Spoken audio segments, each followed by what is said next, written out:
literally sweated through this. That's disgusting. Welcome back, everyone.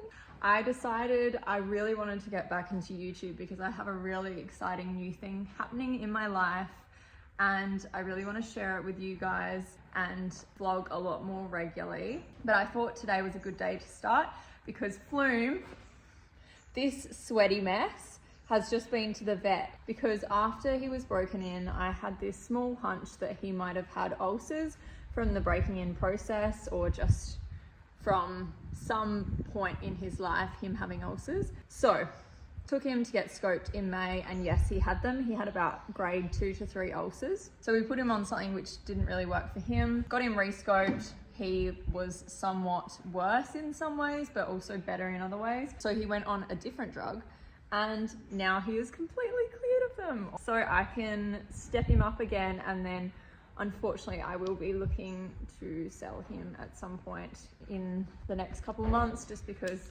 I have too many horses and not enough time, and it's a good time in his life to get sold, being an almost 5-year-old. So yeah, I love this little horse and I'm gonna miss him so much when he sells, but unfortunately it just is the way with horses, and if I'm gonna keep all of my other ones, it's just not really possible to also have him, because when you have 5 horses you can't put as much time as you want to into all of them, and I think he's going to be more of an eventer and I am more of a show jumper. So with that, I'm going to show you all of the clips from his little vet visit. Look how sorry he looks for himself. Poor guy had to fast all night, and he loves his food so much, so he's quite annoyed that he had to do that.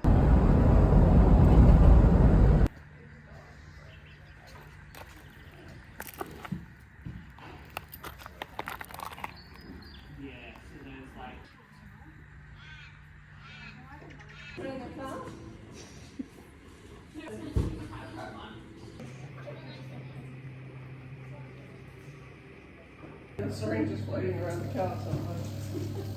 It's alright, we split up and give it. Oh, lovely.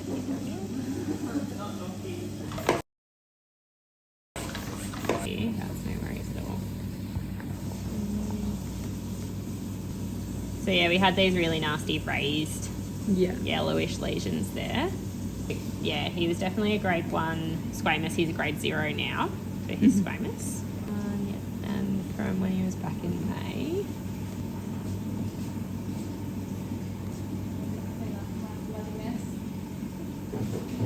Happened, yeah. Yeah, it was probably a grade 2 to 3.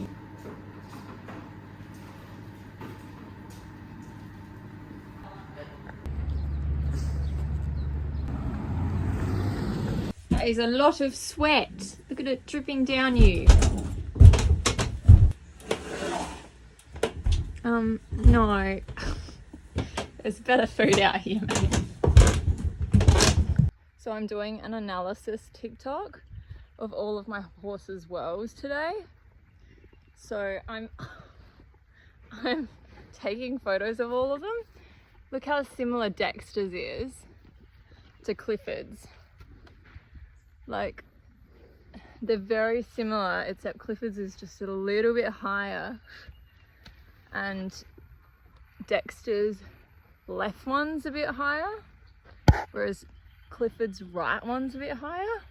But considering how similar their personalities are, I'm not surprised at all that they're so similar. Also, I generally only buy horses that have double wells, typically, because apparently they can be more talented or something. So yeah, literally all of the last 4 horses I've bought have double wells. Oh, you're unhappy. Also, Dex has a bite on his chest. It literally is like a boob. It's gone down a little bit. It feels like I'm groping a small furry tip. Look at Flume's wells. Oh, he's still all sweaty. Apparently the more tight they are, the more they can hyperfix on things. And look how tight his are. How crazy is that? Quite cool.